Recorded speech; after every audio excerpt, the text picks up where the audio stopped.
Gracias, Íñigo, y buenos días. Efectivamente, como ha dicho Íñigo, pues yo voy a ir un poquito más hacia atrás, en realidad porque es un poco la base de lo que vendrá después, o una parte de lo que vendrá después. Quiero empezar dando las gracias por la oportunidad de acompañaros esta mañana y por la invitación de Íñigo a formar parte de este panel. Y quiero aclarar que este es un trabajo que todavía, está en elaboración y que básicamente tiene que centrar todavía unas cuantas cosas.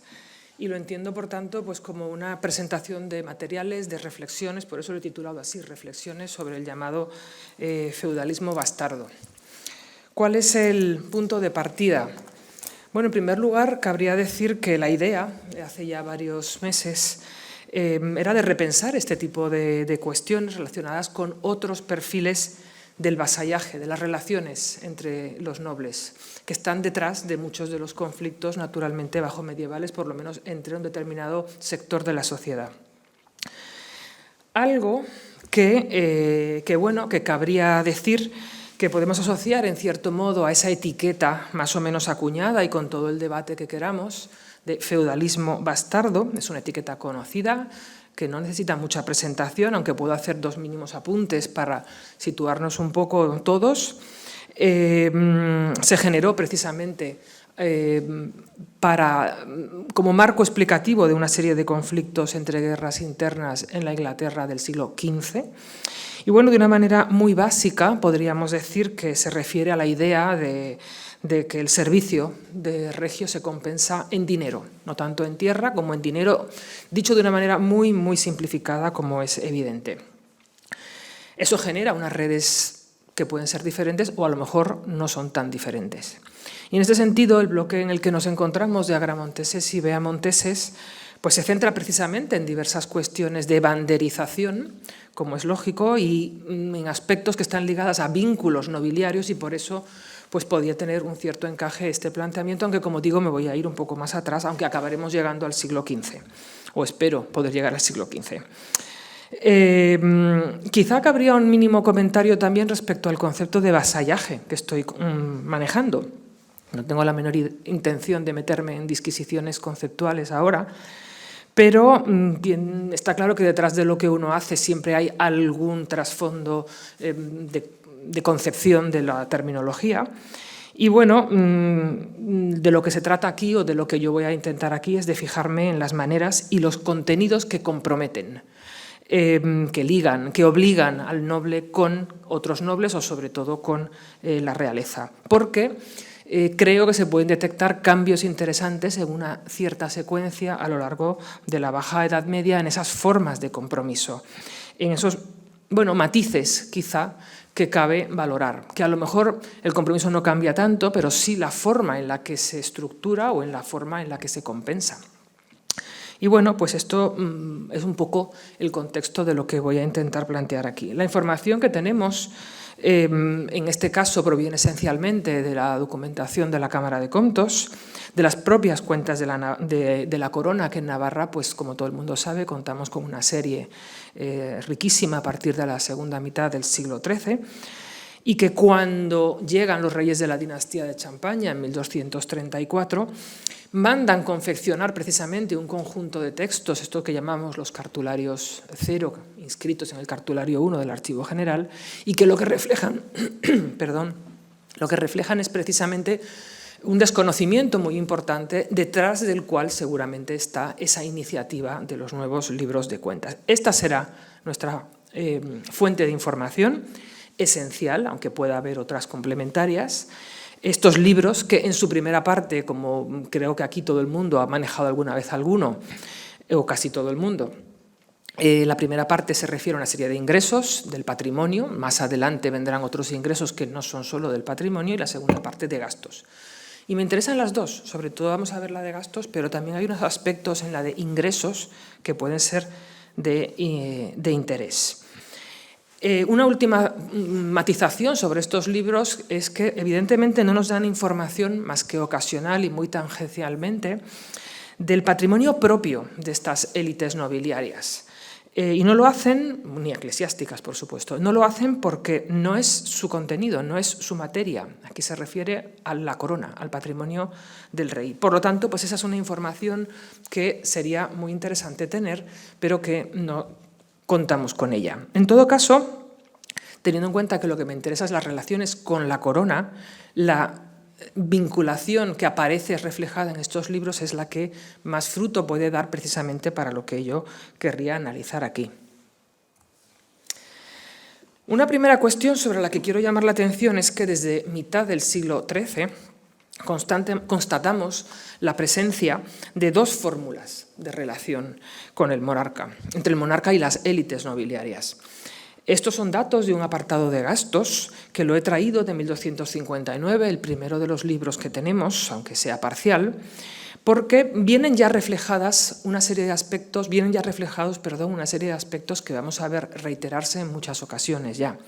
Un apartado de donos dados es la terminología más habitual en el caso de Navarra, que además suma una cantidad bastante relevante, 1000 libras, y donde constan ya pagos en dinero, desligados de una entrega de tierra, es decir, es un abono económico directamente, ligados a una honor, en femenino, a un beneficio que recibe esa persona. Es decir, se paga en dinero algo que se presenta como un beneficio a la manera, vamos a decir, feudal, entre comillas, pero es dinero. Constan además aquí pagos derivados de cartas reales, es decir, hay un documento regio que otorga eso. Esa idea de donativo está rodeada de esa idea de merced regia. Es una terminología muy habitual en Navarra, también en dinero. Y se cataloga aquí también algo que podríamos ligar a una especie de salario, la alferecía, y que es también en dinero, y que tiene la relevancia. La alferecía es, salvo error por mi parte, el único salario junto al de gobernadores y lugartenientes más adelante que consta expresamente en el fuero general. Es decir, al alférez no se le dan bienes, se le da un dinero, un salario. Este es un libro que no está completo, como he dicho antes, pero es el primero y por esa razón me parecía interesante poner ya unos mínimos ejemplos que están desde una época muy temprana. En 1266, unos pocos años después, el primero que tenemos ya completo, aunque todavía tenga carencias, pues tiene una información más detallada, muy poco estructurada todavía, aunque yo la he estructurado en esta diapositiva, pero hay algunas cuestiones significativas que me gustaría poner de relieve. Y las quiero poner de relieve para luego contraponerlas a otras cosas más adelante.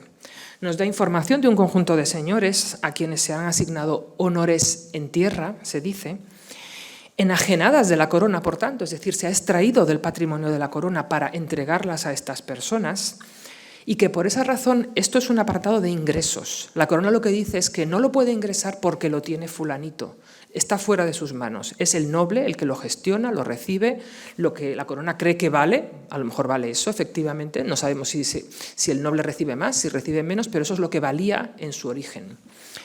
Me parece interesante el elenco, son los más relevantes ricos hombres del reino, y no es su patrimonio personal, porque si no, no estaría aquí. Es un patrimonio que en algún momento fue de la corona, está enajenado a la corona por una forma de beneficio hacia estas personas. Por supuesto, en otros apartados de este mismo libro pues siguen apareciendo salarios, alferecía, gajes y todo este tipo de cosas, cartas regias, etcétera, etcétera. Pero este elenco de la imagen permite poner de relieve, en mi opinión, tres cosas. La primera, que se trata de beneficios que se han calculado en dinero, pero que el noble indicado los percibe directamente, los gestiona directamente como honor. Y la terminología me parece interesante, el lenguaje que se utiliza me parece interesante, es pervivencia de otro tipo de contextos. Segunda cuestión, no sabemos desde cuándo. Sabemos que está ahí en 1266, pero no sabemos desde cuándo porque no tenemos constancia de la carta regia si la hubo. Y tercera cuestión, que, bueno, afectan a los ingresos de la corona. Son ingresos que no se perciben, es decir, un ingreso deficitario. Está contabilizado como que tendría que ser un ingreso, pero que no se recibe, por este motivo. Quizá, y de cara a lo que aquí vemos, podríamos asimilarlos a una especie de mercedes tradicionales, diríamos, de una tierra que se le da a una persona. Y seguimos avanzando a 1280. Y aquí entre medio ha habido una crisis muy importante, que es por lo que me detengo en 1280. Detectamos que esa crisis de 1276, la Guerra de Navarra, aquí antes se ha referido a ella Javier Irundain, la Guerra de la Navarrería, yo me voy a referir como Guerra de Navarra porque la estoy mirando más desde la otra perspectiva, la de la crisis política que implica. Y bueno, en la Guerra de Navarra, en 1280, este es el primer libro después de esa guerra, y tenemos ese capítulo que todos conocemos de confiscaciones, de que se confisca todo a esta nobleza rebelde que se ha sublevado y que, bueno, luego tiene otro tipo de derivaciones. Pero lo que me interesa es esta confiscación. Esos apartados se titulan Emparanzas de Vanidos. Hay varios, hay muchos, este es un trozo solamente que he seleccionado. Y bueno, esto implica dos cosas, que es lo que yo querría poner aquí de relieve. En primer lugar, que estos ingresos vuelven a la corona. El territorio estas tierras, estas posesiones vuelven a su patrimonio, al patrimonio regio. Vuelven con todo lo que implican, con todo su dinero, con cereal, etcétera, etcétera. Y segundo, que esto no impide que en otras partes de estos libros siga habiendo constancia de otros pagos en dinero, salarios, etcétera, etcétera, que se liguen a cumplir una honor en tierra. Pero la tierra ha vuelto a la corona. Y esto es lo que va a ir marcando un cambio que me parece interesante y que vamos a ir constatando a partir de ahora. Y no me importa ir adelantándolo, es decir, vamos a ir viendo cómo progresivamente el rey entrega beneficios sobre la tierra, pero no la tierra. Es como si de alguna manera quisiera dejar fuera de las manos de la nobleza ese control del espacio. Sigue habiendo la referencia a ella. Los donos se asignan sobre pechas, sobre rentas, pero no se le da el territorio, no se le da la posesión. Quizá aquí lo podemos ver mejor. Estos son asientos de 1280 también, del capítulo de gastos, en una serie de lugares donde el rey cobra una pecha. No se ve bien, sí. Es que aquí lo veo un poco borroso. El rey cobra estas rentas, las cobra él, las cobran sus oficiales y luego paga esa honor en tierra a la persona. Por lo tanto, no se pierde la noción de que se sustenta una renta sobre un beneficio en tierra, como es propio de toda la tradición, vamos a decir, de las mercedes regias, de un sistema feudal, por llamarlo de alguna manera, pero no se entrega esa posesión, no se entrega ese lugar. Ni siquiera implica que la persona recibe la totalidad de esas rentas. Es una asignación que puede ser parcial. En muchos casos lo es, casi siempre lo es. Porque estas pechas dan para varias cosas. Estas de estos lugares que están aquí se reparten entre un montón de gente. Por donativo del gobernador o del rey, en algunos casos se indica, y que hay una carta regia detrás. De hecho, muchas veces el contable pide la carta para poder pagar esta cantidad que tiene que pagar. Me parece interesante poner de manifiesto este doble sistema.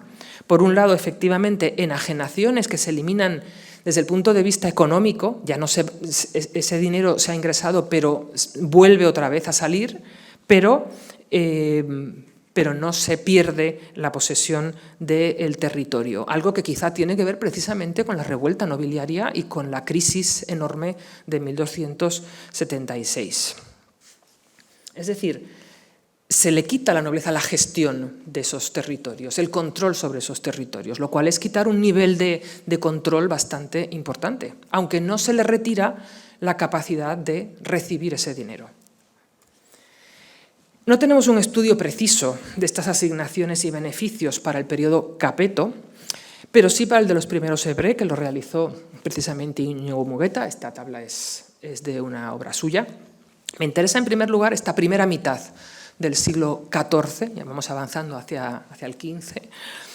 Íñigo Mugueta, en su análisis de la hacienda de los primeros Ebré, extrajo las cifras de donaciones a la nobleza en 2 años extremos de ese periodo. El primero, y casi, bueno, no es el último porque termina en 1350, pero el último del que tiene los datos suficientes. Lo que me interesa destacar en este sentido, aparte de la relativa estabilidad del total, que en apenas 20 años no cambia mucho, es que estamos ante un sistema donde el pago en dinero desde las arcas regias es una forma que ya se ha estabilizado, el dinero pasa por las manos de la corona, ella lo cobra las rentas que corresponden y luego paga al noble sobre esas rentas, teóricamente al menos. La etiqueta no se pierde, la etiqueta de sobre las fechas de tal sitio o de las rentas de tal otro. Los computa en los ingresos y luego se computan en los gastos. Quiero insistir en esta noción de que siempre se indica sobre qué rentas se paga. En esta tabla y en el caso del alférez, además, habría que decir que una parte de lo que importante de lo que el alférez cobra, pues sin duda ninguna, es su salario como alférez, no está asignado sobre tierra específicamente. Querría mostrar también unos mínimos ejemplos del inicio de los hebreos, que creo que marcan una pauta. No sé si desde ahí se ve bien, he intentado marcar más o menos los 3 ejemplos que quería comentar muy brevemente. En el primer caso, unos ingresos que antes no constaban en las cuentas porque los tenía el Señor, dice la frase, pero esa parte de la frase se tacha, porque ya no los tiene, ahora los cobra el rey y los pagará después.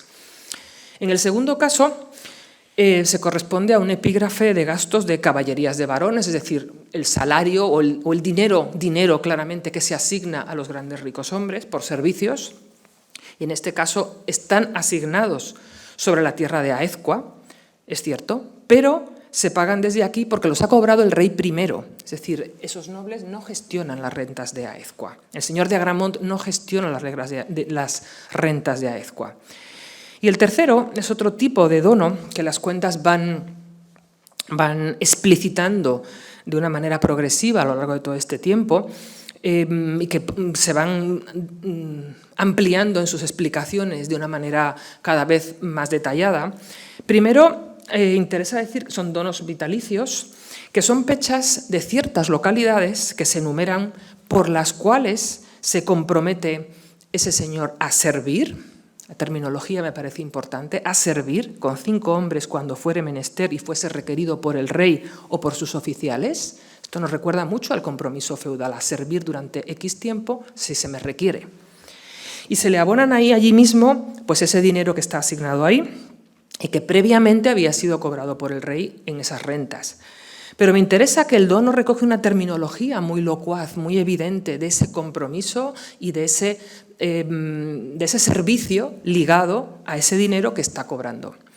Podríamos ir desplegando ejemplos como estos, hay varios. Me ha interesado aquí sobre todo pues intentar detectar estos cambios desde que tenemos datos concretos a mitad del siglo XIII y ahora sobre todo a mitad del siglo XIV. Mi impresión es que la recuperación de la sintonía con el reino por parte de los hebreos incluye, entre otras cosas, un proceso de desligar las mercedes regias de la gestión directa de los nobles. No retirarles el poder económico, pero sí el control directo sobre esas fuentes de riqueza, porque de alguna manera eso permite controlar una serie de cosas, como vamos a ver enseguida. Pero claro, este sistema nos ofrece la oportunidad también de valorar qué porcentaje del gasto regio pues, se dirige a sostener todo esto y cómo se abona, y cómo en ocasiones, que es parte de todo este proceso, si no alcanza lo previsto, pues tiene que cogerse de otro sitio. En los pagos a los varones, el propio Íñigo Mugueta, esta tabla también es de su trabajo, incluso hace la indicación de que en algunos casos parece que se falsea ese pago en el sentido de que se le ha asignado sobre tal fecha, pero como no alcanza, pues hay que coger de otro sitio para completarlo. Pero sigue manteniéndose esa ficción, podríamos decir, en cierto modo. Y en este sentido, el reinado de Carlos II es uno de los cambios que merecen, yo creo, ser atendidos de una manera más concreta, porque tenemos un análisis, sobre todo parciales, de distintos aspectos, pero no un análisis de conjunto, y es una de las tareas que habría que desarrollar. Yo he seleccionado aquí un único ejemplo de cuentas de los años 60, básicamente, 1360, y del apartado de caballerías de varones, donde se supone que se paga una cifra fija a ese caballero. En realidad son muy poquitos los que aparecen en esa epigrafía por estos servicios. En 1360 o en 1366, unos años después, se van especificando este tipo de asignaciones de una manera muy clara, incluso hasta el punto de, en ese apartado, incluir todo lo que cobra ese señor por distintas cosas, aunque aquí solo se le pague esta. Es una especie de rendición de balance de cuáles son los compromisos económicos que tiene ese noble con el rey y que en cada apartado correspondiente pues cobrará. Siguiendo con este planteamiento, me parece muy interesante toda esta explicación, que no voy a leer obviamente, pero sí que querría poner de relieve los puntos fundamentales y todo lo que se refiere al lenguaje. Al lenguaje, porque detrás del lenguaje están las ideas, naturalmente, y el lenguaje arrastra tradiciones y arrastra conceptos. Esto es un pago de un donativo avanzado ya la década de 1360 y se hace por los leales y buenos servicios, por su voluntad de seguir sirviendo, porque el rey lo ha retenido, se lo ha quedado. Es la misma terminología de las donaciones, de los homenajes feudales, que vemos de una manera más explícita en otro tipo de contextos en la documentación exenta. Y entonces el noble hizo fe y sagradamente de servir, hizo juramento, hizo un juramento de fidelidad, de que va a seguir sirviendo al rey, y por esto recibe. Lo interesante además es lo que recibe. Él recibe el castillo de Rocafort con las rentas de la tierra de Arbeloa, que se calculan en 80 libras. Pero, y aquí viene la cuestión, el rey retiene de ello todo el señorío y la jurisdicción. Da la impresión de que le da la tierra, pero sin el señorío, sin la posesión y tampoco sin la jurisdicción, sin la capacidad jurídica. Es decir, es un dono, bueno, un poco a medias, podríamos decir. Y además de eso le da 500 libras anuales, de las cuales pues 300 cobrará en la tesorería, directamente un dono económico, y 200 sobre las rentas de otro sitio. Y al recibir esto, este señor renuncia a otros salarios que pueda tener. Pero, y todavía hay un detalle más interesante respecto a esas rentas de Arbeloa que parece que recibe Arbeloa, porque el rey explica en el documento algo pues, que nos puede sorprender, y es que dice, bueno, el caso es que yo esas rentas de Arbeloa ya se las había dado a otro, se las había dado al señor de Luxa, no tengo motivo para quitárselas.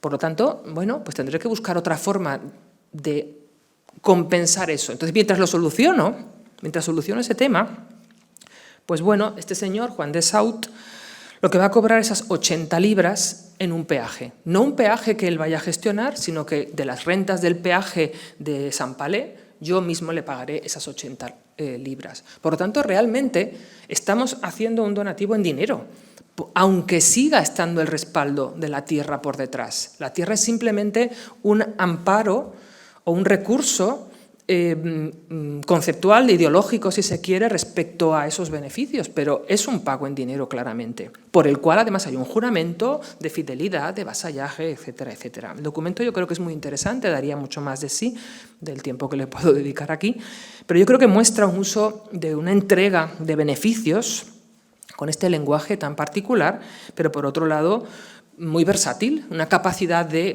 manejo de este tipo de situaciones, pues para la corona realmente muy versátil, vuelvo a decir. Se ha descargado en realidad totalmente el donativo, la merced regia se ha descargado del asentamiento en tierra, al que se alude realmente, expresamente, pero no del compromiso, no se ha descargado del compromiso de fidelidad y de servicio. Y bueno, podríamos detenernos también en otros casos, este es de 1300, también de la misma década, de 1360, de diverso tipo de mercedes. Lo que yo quiero resaltar en estas diversas fórmulas que vemos de donos y de frases que los definen es precisamente eso, esas frases que los definen, por los servicios que me prestaste y en el tiempo pasado, la buena voluntad de seguirlos prestando, es decir, lo que has hecho y lo que vas a seguir haciendo, porque estás dispuesto a seguir haciéndolo. Estas mercedes regias, estas dos, por ejemplo, con la anterior que hemos visto antes, están ligadas a este tipo de formularios, que son las propias y las habituales de los homenajes que conocemos pues desde el siglo, bueno, por lo menos en Navarra, desde el siglo XII-XIII, que los mantenemos por escrito y que mantienen esta ficción, en este caso, no en el de los, por ejemplo, no el de los señores de ultrapuertos que conocemos del siglo XIII, pero en este caso mantienen una especie de ficción, entre comillas, del lazo con la tierra. Y bueno, no me puedo alargar, pero bueno, este análisis tiene por objeto, como he comentado al principio, rastrear qué tipos de compromisos y cómo se compensan. Y como he indicado al principio, pues es un trabajo en proceso todavía. También he señalado que tenemos algunas cuestiones más trabajadas y otras menos. Este es el periodo ya de Carlos III, en el cual, bueno, tenemos algunos datos analizados. Esta tabla tiene ya bastantes años, la hice yo misma hace bastante tiempo. Y bueno, se basaba en la información tanto de los registros de cuentas de esos años, de los años 25-26, como de un cálculo de la capacidad económica del reino que se desarrolla en 1427-28, después de la muerte de Carlos III, y que llamamos el Libro de Fuegos de 1427-28. Es una estimación de capacidad económica en realidad. Aquí se han extraído los datos precisamente de que en cada merindad se pagan a los señores. ¿Qué posesiones tienen los señores ligadas a la corona, lógicamente? Por medio de donos, mercedes, etc.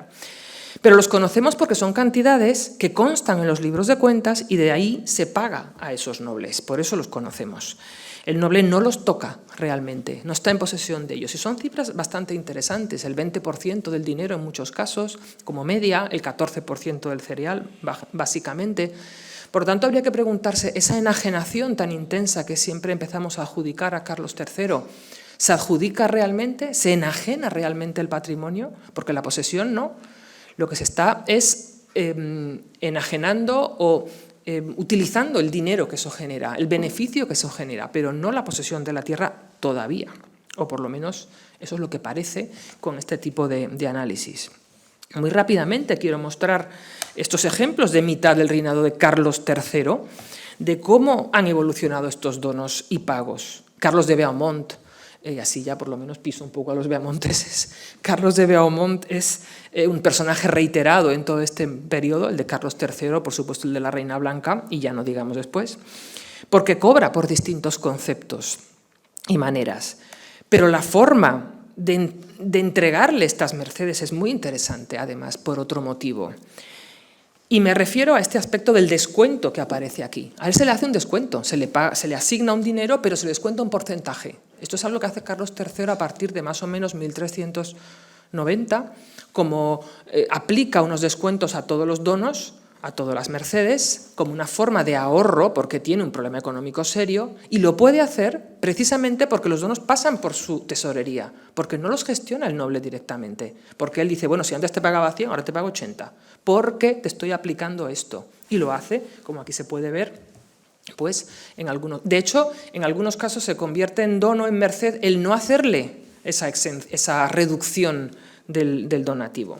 Otros casos parecidos, bueno, aquí son de donaciones a perpetuidad, pero aquí hay algún matiz que querría introducir y que nos pone en un cambio, otra vez un cambio interesante ya en las puertas del siglo XV. Y es que volvemos a tener concesiones de la tierra de verdad.